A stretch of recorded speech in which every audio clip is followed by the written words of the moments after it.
Hey guys, Ryan from Spits here, and today we're gonna make a cocktail.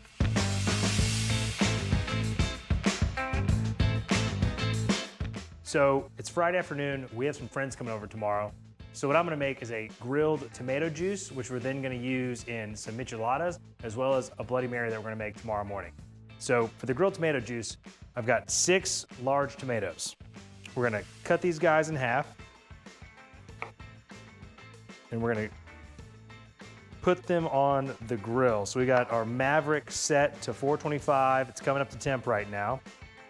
And what we're gonna do is grill them on both sides. We're gonna do the flesh face down first, because we're gonna put it on, we're gonna do that to get some nice char marks on it and really absorb a lot of that grill flavor. And we're gonna do the skin side down second. We're also gonna put the flesh face down for 5 minutes and then the skin side down for 15 minutes. That way we have some structure as these tomatoes start to render and soften up. We're gonna have kind of a nice little cup to hold all the juices and water that are gonna render out of these things here in a few minutes. You'll also notice that I'm not gonna oil or season these at all. I don't mind these kind of sticking a little bit to the grill because again, I want that nice charred, smoky flavor to them. And I don't want to season it because I want to season the cocktail itself. And I don't want any salt, pepper, whatever, really kind of adulterating that before I put it in there. So I'm gonna get these on the grill. We'll get them back here in just a second to start juicing them. All right, so it's been about 20, 25 minutes. Like I said, had the grill on 425, cooked them about 5 to 7 minutes with the flesh down, flipped them over, cooked them another 15 to 20 minutes.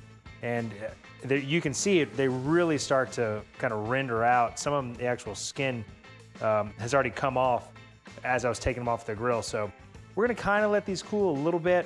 What I'm gonna do next is I'm actually gonna put on rubber gloves just to protect my hands a little bit, but then also kind of just avoid kind of getting the tomato smell stuck on me for a while. What I'm gonna do now is start peeling the skin off of these guys, as well as getting any of these little kind of buttons where the stem was or still is, and then setting these into a little bucket tray, whatever. We're gonna get them ready to juice. So I'm gonna start working on that.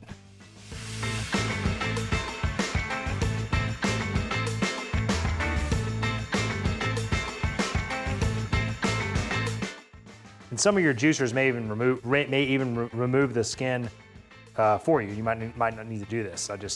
I'm trying to take the extra time to do it myself.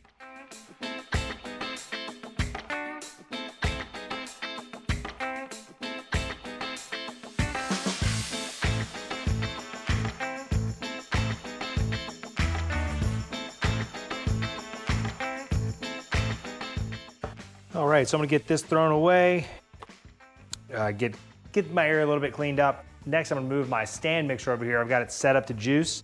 Get that all prepared, get my receptacle bucket set up as well. So.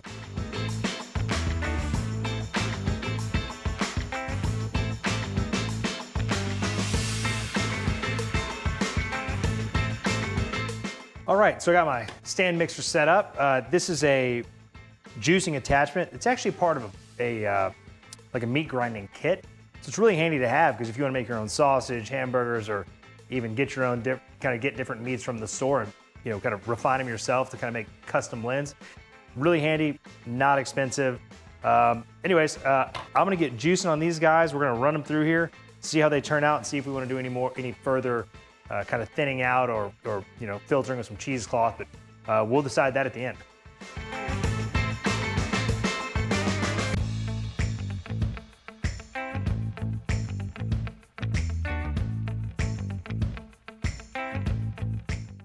All right, the best part about doing this is I'm learning just like you are. Turns out that the parts that you don't want come out the end right here. So you need another pan right there, another bowl to catch that. So now we're set and ready to go. I don't think we should have any more surprises.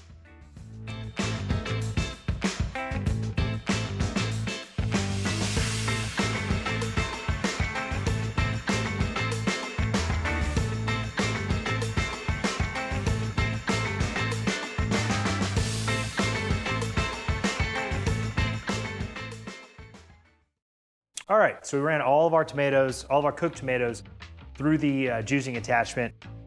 As you can see, it was really easy. I would highly recommend something like that.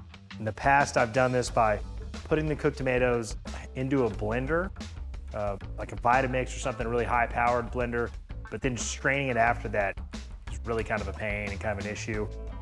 You can see the kind of the thickness or you know, how the kind of transparency they were getting out of this juice. I like mine a little thinner. If you wanted it even thinner than this, what I would say is run it through some cheesecloth. But the problem is there you start to take almost all of the tomato out of it, and you're really kind of just left with like tomato water.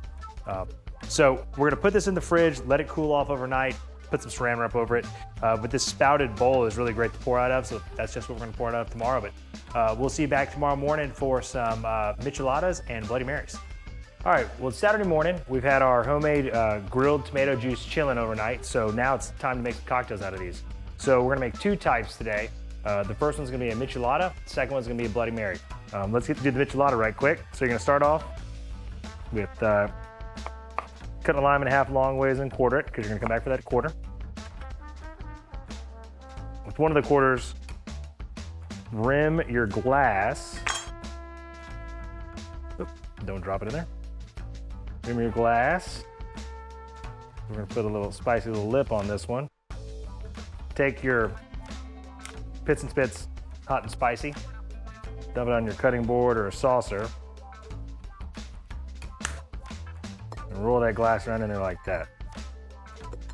This will give you a nice little salty and spicy lip to work with.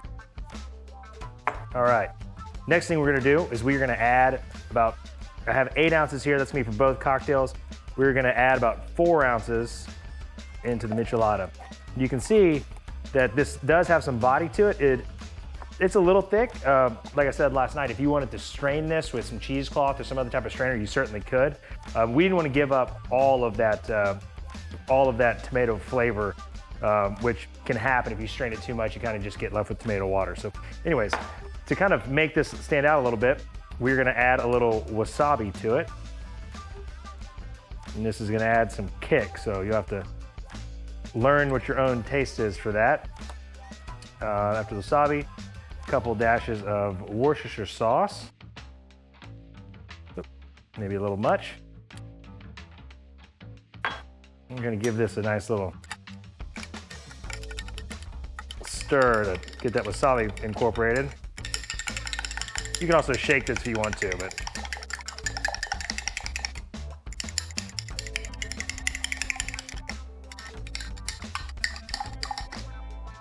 a little handheld whisk would be great also. All right. Now I'm gonna go ahead and add my ice at this point.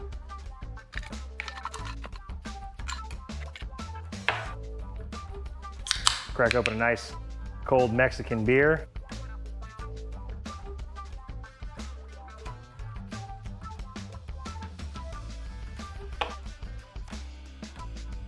Go ahead and add that lime that you quartered earlier. And there you got it. So, Pits and Spits spicy Michelada.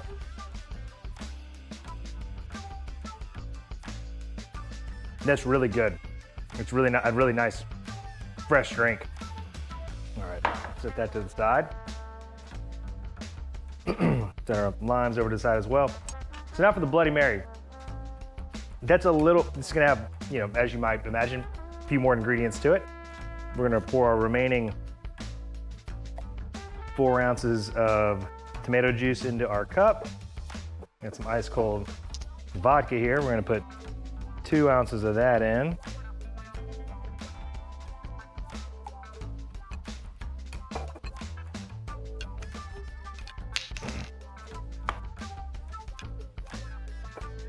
Okay. Now we're gonna slice a lemon. Gonna squeeze, try and get the seeds out. You don't want the seeds in your cocktail. Squeeze that in, squeeze a quarter in. Set the other quarter to the side for garnish later. All right, now for the remaining ingredients. Again, this is kind of the fun part. This is where you get to kind of be yourself, do whatever you want. We're gonna do about a half a teaspoon of horseradish. Half a teaspoon of Worcestershire.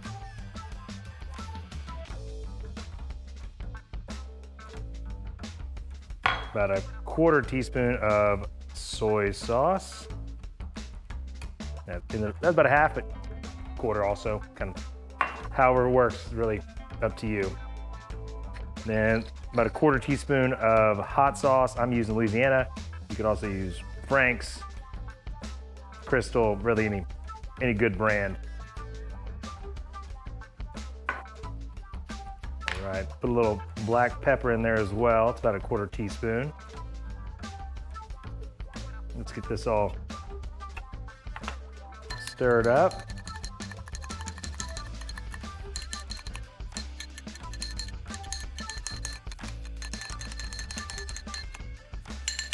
You can actually taste it at this point if you'd like, go back and adjust anything, but I'm just gonna fly at it, kind of top it off with my remaining ice.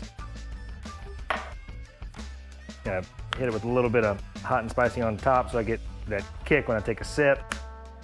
And then to go ahead and kind of dress this up, really make it a salad. It's healthy, that way no one can judge you if it's not a Saturday, maybe it's a Tuesday.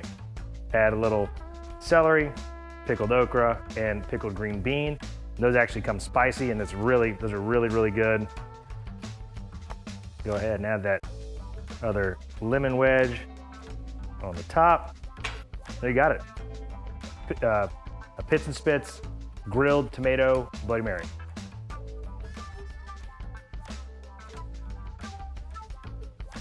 That's really good.